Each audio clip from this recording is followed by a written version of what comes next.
More than 6,200 new coronavirus infections in the last 24-hour period.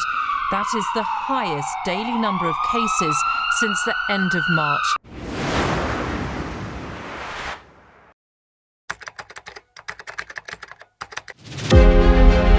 Saya ingin menghimbau kepada siapapun kita semua, ada dua hal yang penting kemudian kita maksimalkan terkait dengan kondisi kita, erat kaitannya dengan virus corona yang sedang kita hadapi saat ini. Yang pertama, kita mesti sadar bahwa anatomi tubuh manusia itu terdiri dari 3 bagian. Ini yang diinfokan dalam Al-Quran. Ada fisik, jasad, ada akal, ada roh. Ingat betul ini. Mungkin yang dipelajari di biologi, di kedokteran itu hanya fokus kepada fisik saja, anatomi fisik.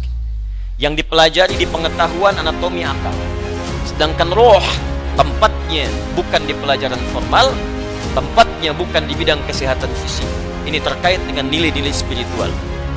Sedangkan penyakit biasanya menghantam pada 2 di antara 3 ini. Kalau bukan pada fisik, maka dia menghantam pada roh. Itu yang saling terkait berkelindan. Kalau penyakit akal, biasanya sifat penyakitnya datang dengan sifat malas. Malas baca, malas belajar, ya, malas mengkaji. Itu penyakit akal. Karena setiap bagian anatomi tubuh ini butuh masukan. Dia harus punya karbohidratnya, punya proteinnya, punya vitaminnya, butuh masukan supaya dia berkembang dan kuat. Ya, fisik kita butuh makan. Maka turun ayat-ayat dalam Al-Quran seperti apa mengarahkan fisik untuk mendapatkan masukan-masukan yang terbaik untuk fisik. Quran surah kedua misalnya ayat 168, ayat 172, ya, dan turunan-turunan yang lainnya. Hai semua manusia, jaga fisikmu, cari makan dengan baik. Tak semua yang diinginkan mesti dimakan. Cari yang engkau butuhkan, membuat fisikmu sehat dengan cara yang legal.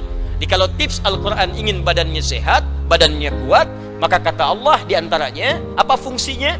Diturunkan ayat kata Allah, tidak semua yang diinginkan mesti dimakan. Yang menyehatkan itu yang dikonsumsi. Tapi cari dengan cara yang benar. Jangan sampai Anda dapatkan dengan cara yang menyimpang. Kebutuhan fisik. Akal juga sama. Dia butuh masukan, butuh nutrisi. Tidak diberikan nutrisinya, maka akan tumpul bagian dari otak kita. Maka lemahlah kemudian cara berpikir seseorang, sulit mendapatkan pengetahuan. Apa makanannya? Turun ayat. Quran surah 96 ayat pertama. Iqra bismi rabbikal ladzi khalaq. Membaca bagian dari nutrisi akal. Turun ayat tentang mencari pengetahuan dengan cara yang benar.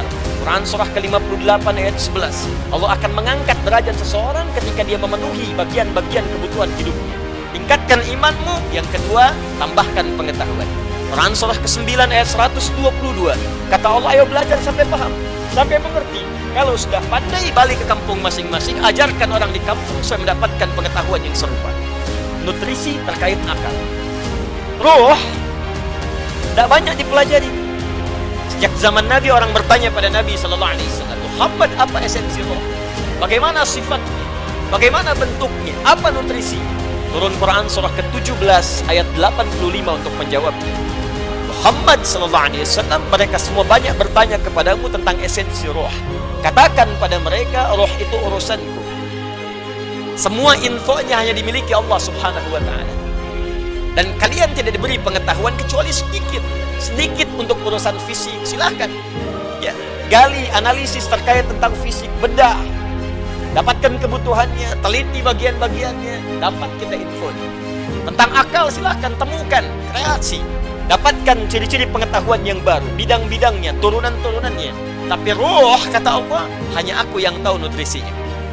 Maka diturunkanlah kemudian nutrisi roh untuk menguatkan nilai spiritual seseorang yang bisa menguatkan fisik dan akalnya. Awas, hati-hati ya. Kalau fisiknya sakit, tapi rohnya sehat, itu boleh jadi daya tahan tubuhnya semakin kuat.